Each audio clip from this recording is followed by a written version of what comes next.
प्रशासनिक महकमे में जब कोई मामला दर्ज किया जाता है और जांच एजेंसियां न्यायालय में अपनी जांच रिपोर्ट पेश करती हैं, तब जाकर यह पता चलता है कि मामले में कितनी सत्यता है। लेकिन कई मामले ऐसे भी होते हैं जिनमें सच्चाई और वास्तविकता के कोई सबूत नहीं होते। इसके बावजूद कानूनी प्रक्रियाओं के बीच मामले की गुत्थी उलझ कर रह जाती है और न्याय के इंतजार में कई अरसा गुजर जाता है। बदले में मिलती है सिर्फ तारीख पर तारीख। नमस्कार, आप देख रहे हैं डीसी न्यूज इंडिया और मैं हूं आपके साथ संजय मिश्रा।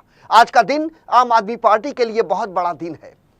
दिल्ली शराब घोटाले में आम आदमी पार्टी के मुखिया और मुख्यमंत्री अरविंद केजरीवाल को ईडी के बाद सीबीआई की ओर से दर्ज मुकदमे और गिरफ्तारी के मामले में सुप्रीम कोर्ट से जमानत मिल गई। कई महीने तक जेल की सलाखों के पीछे रहने के बाद अब दिल्ली के मुख्यमंत्री अरविंद केजरीवाल को तिहाड़ जेल से बाहर आने का मौका मिला है।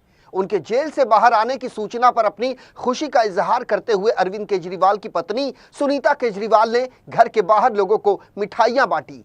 हालांकि कोर्ट ने अरविंद केजरीवाल की गिरफ्तारी को वैध ठहराया है और जमानत के लिए वही शर्तें लगाई है जो ईडी के मुकदमे में जमानत देते समय लगाई थी। वैसे अरविंद केजरीवाल अभी भी दिल्ली के मुख्यमंत्री हैं, लेकिन अब जमानत पर बाहर आने के बाद उनके लिए सरकार चलाना आसान नहीं होगा। सुप्रीम कोर्ट ने जमानत की जो शर्तें लगाई हैं उसके अनुसार तिहाड़ जेल से बाहर आने के बाद अरविंद केजरीवाल किसी भी सरकारी फाइल पर दस्तखत नहीं कर पाएंगे और यदि अगर ऐसा करना बहुत जरूरी होगा तो उन्हें उसके लिए उपराज्यपाल से विशेष रूप से अनुमति लेनी होगी। यहां तक कि मुख्यमंत्री अरविंद केजरीवाल ना तो अपने कार्यालय में और ना ही दिल्ली सचिवालय में जा सकेंगे। उन्हें इस केस को लेकर कोई भी टिप्पणी करने से साफ मना किया गया है। इसके अलावा मुख्यमंत्री अरविंद केजरीवाल किसी भी गवाह से बातचीत नहीं कर सकेंगे। दिल्ली सरकार के अंतर्गत आने वाले आबकारी विभाग से अरविंद केजरीवाल ना तो कोई आधिकारिक फाइल मंगवा सकते हैं और ना ही उसे देख सकते हैं और अब जरूरत पड़ने पर उन्हें कोर्ट में भी बुलाया जाएगा, तब उन्हें कोर्ट में पेश होना होगा। सुप्रीम कोर्ट के जज जस्टिस उज्जवल भुइया ने शुक्रवार को सीबीआई को जमकर क्लास लगाई और कड़ी फटकार भी। अरविंद केजरीवाल को जमानत देते समय उन्होंने सीबीआई की कड़ी आलोचना करते हुए कहा कि आपको पिंजरे के तोते की धारणा को दूर करना चाहिए। ऐसे में बड़ी बात यह है कि अरविंद केजरीवाल को जमानत मिलने से आम आदमी पार्टी के लिए एक फायदा जरूर हुआ है और यह फायदा है आम आदमी पार्टी के कार्यकर्ताओं के बढ़ते मनोबल का। चूंकि सामने हरियाणा विधानसभा चुनाव है और आम आदमी पार्टी ने सभी 90 सीटों के लिए अपने उम्मीदवार चुनाव मैदान में उतार दिए हैं, इसलिए अरविंद केजरीवाल के जेल से बाहर आने के बाद कार्यकर्ताओं का जोश और बढ़ेगा, इसमें कोई दो राय नहीं। अब आज से ही तमाम प्रत्याशी चुनाव प्रचार में जुट जाएंगे। ऐसे में पार्टी के सबसे बड़े नेता अरविंद केजरीवाल भी हरियाणा में धुआंधार प्रचार करने के लिए वहां पहुंचेंगे।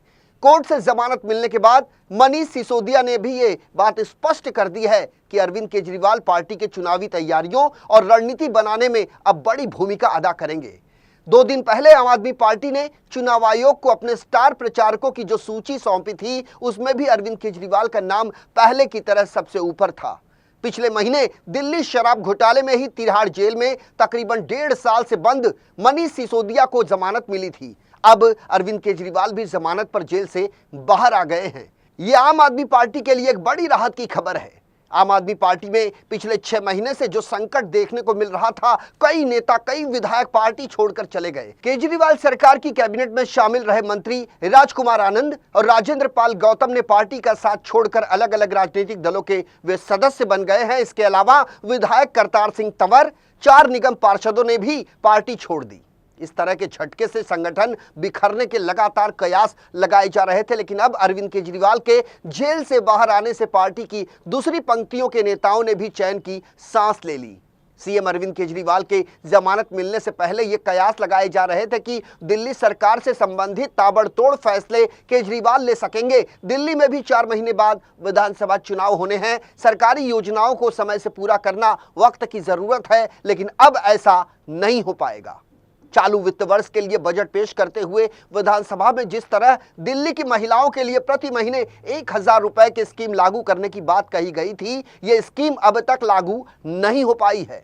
हरियाणा के बाद दिल्ली में भी विधानसभा चुनाव होने हैं। ऐसे में अरविंद केजरीवाल की भूमिका ही अब पार्टी के मुखिया के तौर पर और ज्यादा रहेगी। उनके दिशा निर्देश पर पहले की तरह ही अन्य नेता अपनी जिम्मेदारी निभाएंगे अरविंद केजरीवाल को जमानत मिलने के साथ ही भारतीय जनता पार्टी ने करारा हमला बोलते हुए कहा कि उन्हें जिन शर्तों पर जमानत मिली है, इस सूरत में उन्हें तत्काल मुख्यमंत्री पद से इस्तीफा दे देना चाहिए।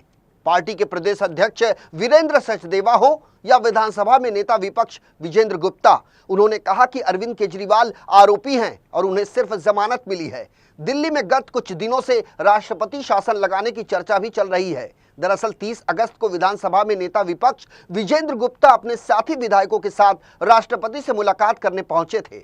उन्होंने दिल्ली में संवैधानिक संकट का हवाला दिया था।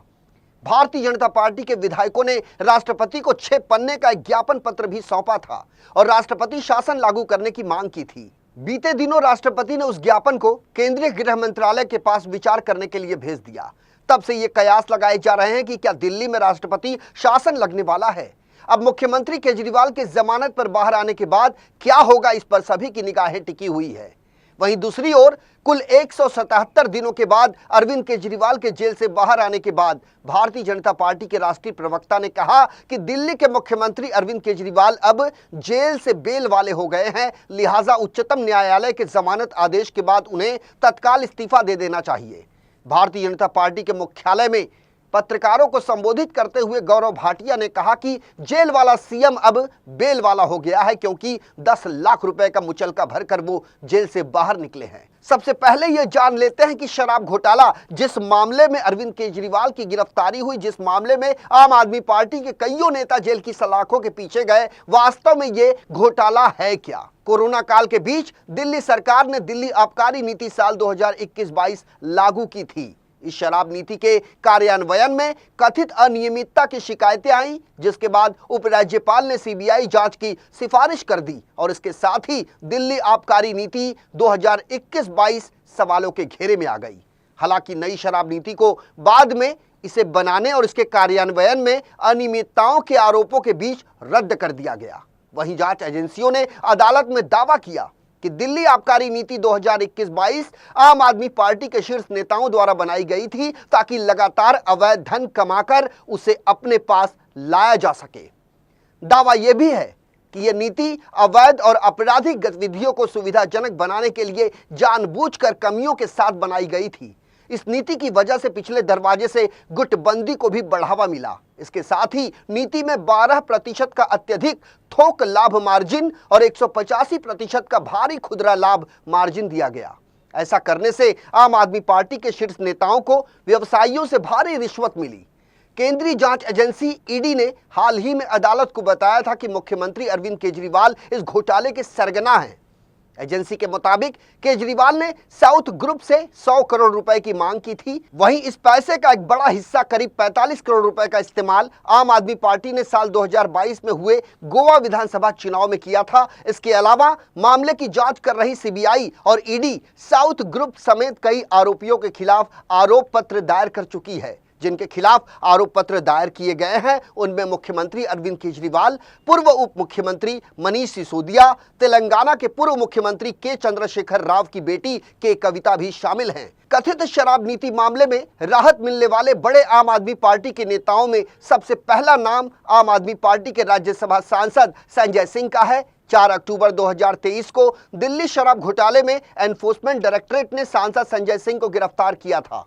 शराब नीति के घोटाले में संजय सिंह का नाम पहली बार दिसंबर 2022 में सामने आया था। तब ईडी ने आरोप पत्र में कारोबारी दिनेश अरोड़ा के बयान के हिस्से के रूप में आम आदमी पार्टी के नेता के नाम का उल्लेख किया था। एजेंसी ने दावा किया था कि दिनेश अरोड़ा ने उन्हें बताया था कि वो शुरुआत में संजय सिंह से मिले थे, जिनके जरिए वो बाद में एक रेस्टोरेंट में एक पार्टी के दौरान मनीष सिसोदिया से मिले।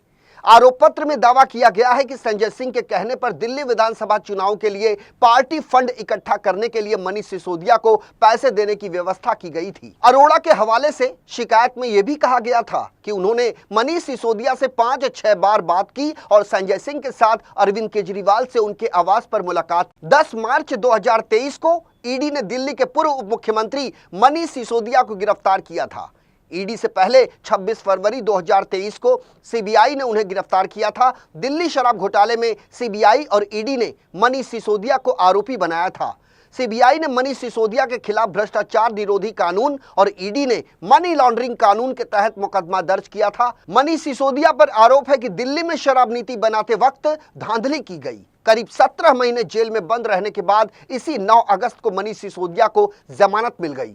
देश की सर्वोच्च न्यायपालिका ने मनीष सिसोदिया को जमानत दी। दिल्ली के पूर्व डिप्टी सीएम मनीष सिसोदिया की जमानत याचिका पर सुनवाई के दौरान सर्वोच्च अदालत ने पूछा कि जांच पूरी हो गई हो तो ट्रायल शुरू क्यों नहीं किया गया। कोर्ट ने कहा कि बिना ट्रायल के किसी को भी सजा नहीं दी जा सकती। वहीं अब करीब 177 दिनों बाद जेल में बंद रहे अरविंद केजरीवाल को शुक्रवार यानी 13 सितंबर को बड़ी राहत मिली है। सुप्रीम कोर्ट ने दिल्ली आबकारी नीति मामले में गिरफ्तार मुख्यमंत्री को सशर्त जमानत दी है। न्यायमूर्ति सूर्यकांत और न्यायमूर्ति उज्जवल भुइयां की खंडपीठ ने यह आदेश पारित करते हुए कहा कि मामले की सुनवाई निकट भविष्य में पूरी होने की संभावना नहीं है। जस्टिस सूर्यकांत ने सीबीआई की गिरफ्तारी को वैध माना, लेकिन जस्टिस भुइयां ने इससे असहमति जताई और अरविंद केजरीवाल की गिरफ्तारी की टाइमिंग पर सवाल उठाए। बहरहाल कथित शराब नीति मामले में यदि घोटाला हुआ है तो उसकी गुत्थी आज भी जांच एजेंसियां नहीं सुलझा पाई है, जबकि एक ही पार्टी के कई दिग्गजों को जेल की सलाखों के पीछे महीनों गुजार देना पड़ा। ऐसे में अरविंद केजरीवाल के जेल से बाहर आने के बाद आम आदमी पार्टी का आने वाला समय कैसा होगा और क्या अरविंद केजरीवाल पहले के मुकाबले और भी मजबूत होंगे, ये सब कुछ अब आम जनता से लेकर सोशल मीडिया प्लेटफॉर्म पर चर्चा का विषय बना हुआ है।